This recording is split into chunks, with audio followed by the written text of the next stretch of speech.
Ini pertanyaan lagi dari Mbak Titin ya. Orang yang masih memiliki sifat hewani yang melekat untuk membersihkan atau menyempurnakan dengan meditasi, membersihkan cakra bawah, ataukah dengan menempa diri dalam berperilaku?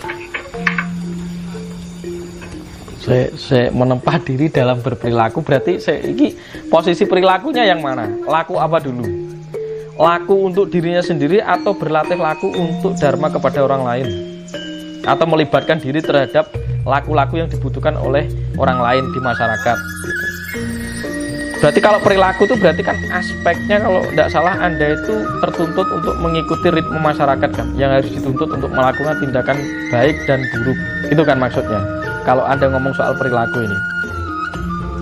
Nah kalau Anda masih terlibat di dalam perilaku baik dan buruk, Anda tidak selesai, karena perilaku yang diidealitaskan itu sebenarnya hanyalah doktrin secara kolektif, dan itu diyakini secara kolektif oleh masyarakat kita bahwa yang baik itu seperti ini, yang buruk seperti ini, dan itu pun juga persetujuan. Baik buruk itu persetujuan. Maka kalau orang Jawa itu melakukan tindakan itu dengan sadar, ngempan papan, tanggap dengan segala situasi dan kondisi. Dengan berlatih seperti itu Anda mampu melepaskan karma satu persatu karena Anda sudah tidak terikat oleh nilai baik dan buruk. Kira-kira begitu. Nah teknik ketika Anda mendidik, maksudnya mendidik berperilaku ini kan pasti disinyalir kepada perilaku yang baik nih. Nah berarti kalau perilaku yang baik berarti Anda masih melekat kepada idealitas yang disetujui, bisa jadi tentang penilaian baik dan buruk itu tadi. Tapi kalau Anda lebih kepada laku sadar saat berlaku, tanggap terhadap segala situasi saat Anda berlaku, itu mungkin lebih oke, karena Anda bisa menghapus tentang rasa-rasa atau residu-residu yang membuat Anda sendiri itu tidak selaras dalam kehidupan. Jadi kesadaran itu adalah kecerdasan untuk mampu menempatkan diri di setiap aspek dan momentum. Kira-kira begitu. Ya mungkin ada didikan-didikan tertentu dalam laku-laku itu kan mungkin juga mengarah ke sana secara tindakan fisik dan psikisnya. Secara tindakan batinnya tetap laku itu mengajarkan kita kembali untuk mengenal sesuatu yang sadar di dalam diri kita. Kita hanya terikat dengan sesuatu yang sadar dengan diri kita itu tadi. Maka kita akan bisa menghapus segala macam drama yang ada di kehidupan ini yang bersifat pelik. Kira-kira begitu. Kita ini kan hidup bareng-bareng di sini itu sedang tersesat. Tersesat di alam apa? Tersesat di alam mental, alam perasaan, alam angen-angen dewi. Jadi kita itu setiap hari tersesat di dalam angen-angen kita sendiri. Maka kita dilatih untuk sadar. Karena yang menyiksa dan menghukum Anda itu angen-angennya sampai dewi. Perasaan dan pikiran Anda itu angan-angan. Itu yang menyiksa Anda setiap hari. Maka itu diamati. Dilebur ke dalam. Karena penderitaan itu hasil dari angan-angan yang berlebihan, angan-angan yang bermain tidak terkendalikan. Kira-kira gitu. Oke. Terima kasih. Nah, lanjut lagi ya Mas Tunjung ya. Oke. Cintanya Gus Tunjung dari Eko Gunung Kidul. Pertanyaannya beda. Dari Mbak Dini, Mas Tunjung, gimana caranya menghindari vibrasi negatif dari seseorang? Menghindari? Maksudnya biar nggak ketularan kali ya, biar nggak ketularan negatif. Ya, secara logis ada pertemuan yang mungkin Anda ketarik dengan orang-orang yang berenergi negatif misalkan. Ya cara menghindarinya secara aspek fisik ya rasional saja. Anda bisa menghindar dengan alasan-alasan tertentu, itu kan. Misalkan Anda mau diajak ketemu Mbak Rusi misalkan gitu ya, aku mau konsultasi gitu.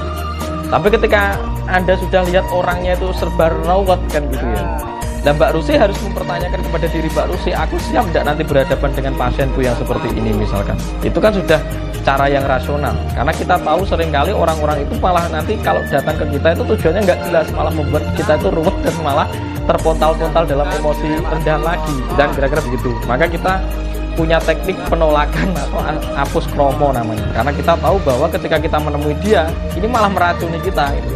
Jadi dihapusi wae gitu. Wah, aku masih ada pertemuan, enggak masalah. Daripada nanti Anda terjatuh di dalam mental pergumulan yang semakin parah dan mengkontaminasi Anda, kira-kira begitu. Maka orang Jawa tuh ngenek jenenge apus kromo. Karena yang lawan bicaramu itu orang yang tidak sadar. Jadi nek mbok jak omong malah kowe nesu dhewe gitu. Kamu malah jengkel sendiri, kamu malah terbawa kepada emosi yang lebih rendah lagi. Terapi kita hanya bisa mendoakan dan mengirimkan energi positif. Itu dulu yang kita lakukan. Itu kira-kiranya.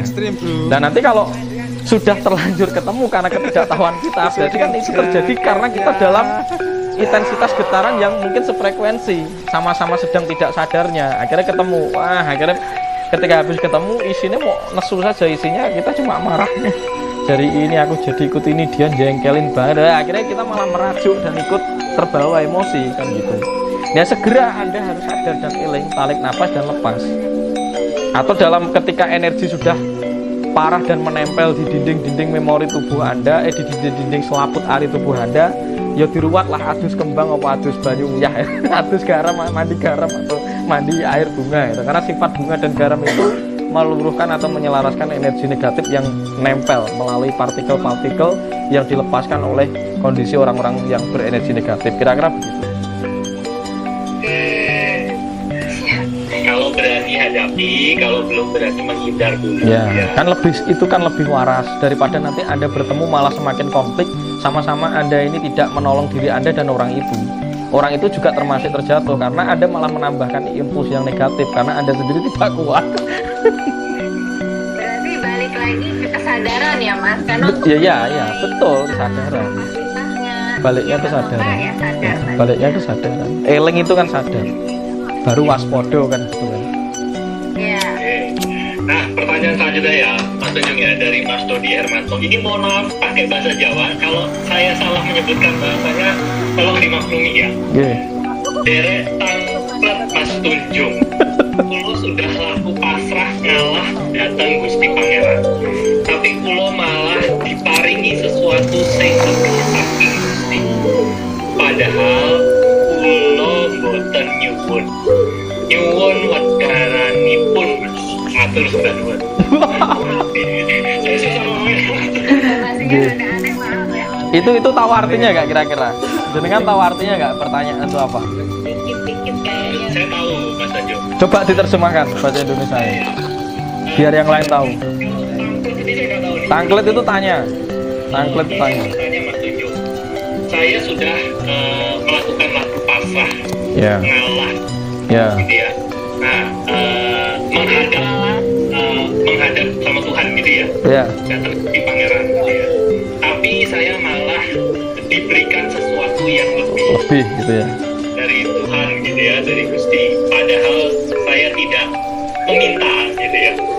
Mohon pencerahannya Mas gitu. Begitu ya maksudnya ya udah ya. Ya.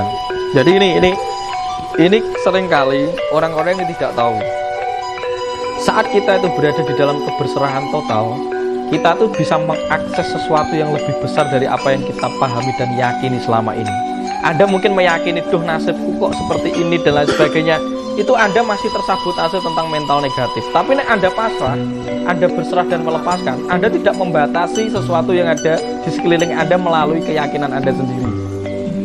Maka disitulah taraf Anda berserah kepada Tuhan itu manunggal dengan sesuatu yang lebih besar. Ketika Anda berada di dalam getaran yang lebih besar, Gusti iki moho sugih Mas. Apapun bisa terjadi begitu saja tanpa bisa dilogikakan. Maka orang berpasrah itu wong dununge wong sugih, orang yang berkedudukan paling kaya itu orang yang sering melakukan keberserahan. Karena dia meleburkan dirinya kepada zat yang lebih tinggi, yaitu Tuhan yang maha tanpa batas. Maka ketika kita bisa meletakkan sesuatu kepada suwung atau yang tidak diketahui, atau sumarah atau berserah, seringkali kamu malah diberi sesuatu yang tidak dinyono-nyopo.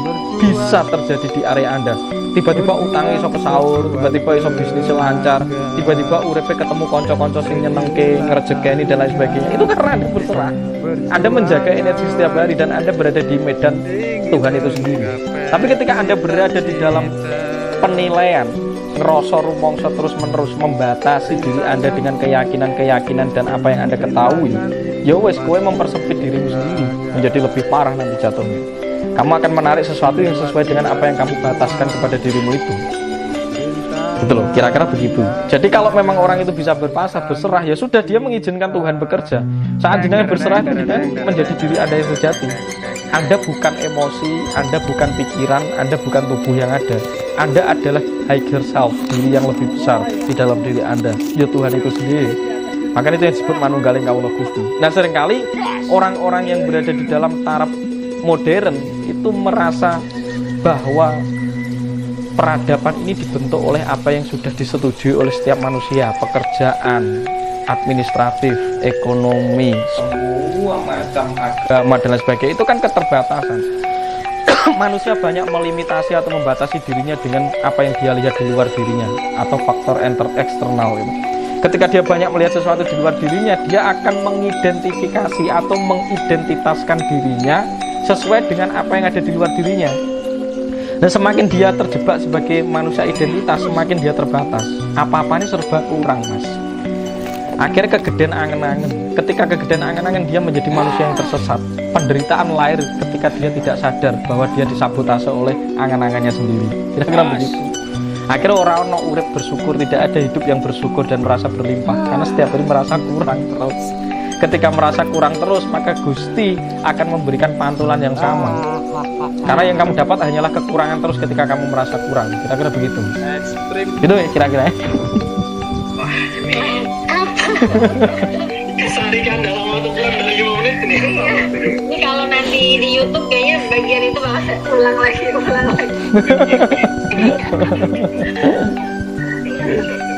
Carinya ya. Pertanyaan berikutnya Mas Tunjung dari Mas Jazulia. Rahayu Mas Tunjung. Ya. Bagaimana membedakan suara hati nurani dengan perasaan yang berasal dari ego? Matur nuwun. Wah, iki rodok berat ya. Ya, ini sangat tipis sekali, Mas, bedanya. Makanya kan saya tadi memulai untuk selalu bertanyalah kepada diri Anda secara jujur. Bertanya secara spontan, bertanya yang mendasar, bertanya yang tidak ada intensi atau atensinya. Memang bertanya yang benar-benar itu adalah kedirian Anda, tidak ada urusannya dengan orang lain dan lain sebagainya. Itu dimulai dari situ. Nanti Anda memang akan semakin lebih bisa jeli saat Anda sudah terlatih. Itu cara membedakannya, tetap Anda harus berlatih. Karena ketika Anda sudah mampu berlatih mempertebal persepsi daripada prasangka, saya rasa Anda akan lebih peka terhadap suara rasa atau tuntunan itu tadi daripada suara prasangka.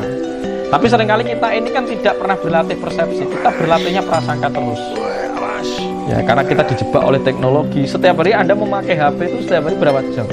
Itu prasangka. Kita setiap hari dipaksa untuk ngurusi hidupnya orang, Mas, dalam media sosial. Itu yang membuat kita itu lemah. Makanya sekarang saya menolak untuk masuk ke sana, karena ketika kita terkontaminasi kepada media sosial, seringkali kita kelelahan. Di dalam kelelahan energi habis, Mas, terkuras. Akhirnya banyak manusia stres di era sekarang dan depresi. Gampang cilik api, itu kira-kira.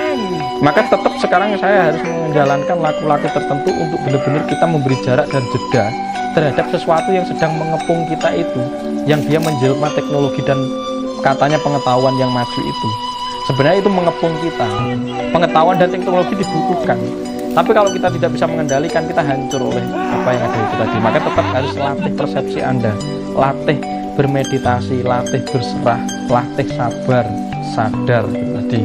Dan itu harus dilakukan. Kalau berserah itu dilatih, itu karena itu hasil dari latihan. Nanti Anda akan terbawa sendiri menuju medan berserah. Sebagaimana ikhlas, ikhlas itu hasil. Ikhlas itu bukan laku. Kamu harus ikhlas, tidak bisa. Ikhlas itu harus laku dulu, harus sabar dulu, harus dewasa dan pemahamannya matang dulu, nanti baru ikhlas. Itu, Mas, kira-kira begitu. Tetap latihan itu ya, tetap latihan cara membedakannya. Karena nanti kalau saya ngomong ke Anda, belum tentu kalau Anda belum mengalami. Tadi sudah saya katakan, ketika Anda tahu makan roti dan roti itu sama di hadapan kita, terus Anda bilang bahwa roti itu manis, itu kan peristiwa di lidah Anda, tapi peristiwa di lidah saya atau orang lain jelas berbeda. Maka Gusti itu rasa ya, tuntunan Gusti itu rasa, itu tidak bisa dipersamaratakan, tidak bisa ya. Karena setiap orang memiliki pengalaman otentiknya sendiri, Mas. Makanya latihan ngerosong atau persepsi, melatih persepsi itu lebih kuat agar kita lebih peka nanti dengan yang dinamakan medan Tuhan atau zat Tuhan itu tadi. Nah, orang dilatih rasa ya tidak mungkin bisa tahu. Kira-kira gitu ya. Roti yang manis kalau dikecap orang yang sakit jadi pahit. Gitu. Nah, ya nyatanya kan begitu. Nanti tak ceritakan caranya, terus kamu bilangnya kok tidak, Mas, ternyata yang konslet kamu kan itu. Iya. Oke. Nah, ini pertanyaan selanjutnya, Mas Tanjung, dari Mas Nurin dari Gunung Kidul tadi. Wah, ini makin seru ini. Apakah realita hidup kita adalah fotokopi dari leluhur? Mohon dijelaskan secara persentase, Mas. Faktor gen berapa persen?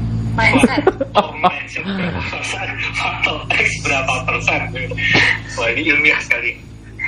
Monggo silakan. Mas Tanjung. Apakah realita hidup kita dipengaruhi oleh leluhur gitu ya? Adalah fotokopi dari leluhur ya. Adalah fotokopi dari leluhur. Ya jelas iya kan gitu. Nah pengaruhnya itu berapa persen? Itu kembali kepada tingkat kesadaran Anda lagi sebenarnya. Maka kan tidak ada sebenarnya penyakit yang diturunkan melalui gen, itu tidak ada. Tapi pola yang sama itu mungkin iya. Pola pendidikan dalam keluarga dan lain sebagainya itu sama. Jadi tidak ada bapakku ini kena lor diabetes, ini mesti aku suatu ketika akan kena diabetes. Itu yang memungkinkan Anda terkena, anaknya terkena diabetes itu adalah pola yang sama, Mas. Ya, wes ngerti kapasitas tubuhnya itu memiliki kerentanan terhadap resistensi gula, mangane senengane legi podo mbake, podo bapake, podo biyunge. Ya tetap kecenderungan kena diabetesnya akan lebih sama. Tapi ketika si anak dengan pendidikan yang berbeda, lingkungan yang berbeda, dan pengayaan pengetahuan yang berbeda, lalu dilatih kesadaran yang lebih mantang, ya tetap gen itu hanya dipengaruhi oleh lingkungan. Gen itu hanya dipengaruhi oleh pola lingkungan, bukan keturunan sebenarnya menurut saya gitu. Nah kecenderungan-kecenderungan diwariskan ke kita ya memang ada, tapi bolak-baliknya kenapa saya mengajarkan tentang kesadaran? Karena yang bisa mengubah seluruh apapun di dalam diri kita itu adalah kesadaran itu sendiri. Tuh. Maka intervensi leluhur itu prosentasenya hanya 30-20% ketika itu hanya menjadi sebuah kecenderungan. Tapi kecenderungan yang muncul ketika disadari, kita kan mampu bisa mengalokasikan kecenderungan itu ke taraf yang lebih tepat dan presisi, sesuai dengan cipta kita sendiri, sesuai dengan kesadaran kita sendiri. Nah seringkali kita ini tersesat oleh kecenderungan itu, dan kecenderungan akan dialokasikan dengan pola yang sama dari leluhurnya. Ya akhirnya podo wae Anda terjatuh. Sudah ada kecenderungannya, tapi mengalokasikannya sama caranya, tidak sesuai dengan diri kita sendiri. Kita sama dengan leluhur kita cara mengalokasikan kecenderungan atau karma-karmanya. Ya otomatis Anda akan mirip laku-laku Anda dengan leluhur itu. Sak penderitaannya sak senengnya gitu. Tapi kalau Anda bisa mengubah dan keluar dari situ, Anda memiliki kecenderungan, tapi Anda mempunyai sebuah opsi untuk mengalokasikan kecenderungan itu terhadap sesuatu yang berbeda. Berbeda zaman, berbeda waktu, berbeda tempat, dan lain sebagainya. Otomatis tetap berubah, Mas. Maka kita ini adalah sang pencipta atas takdir kita sendiri kan gitu.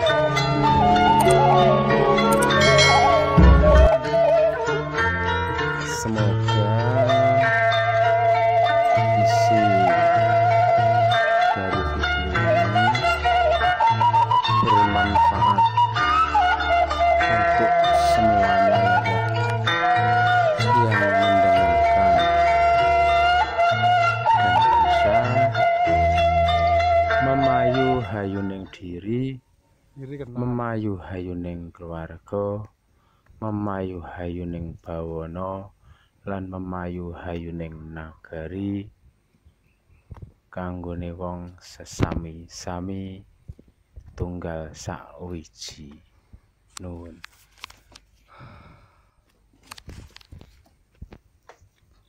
Jangan lupa dukungannya, di like dan di komen, di subscribe. Salam dari saya, Begawan Abangan.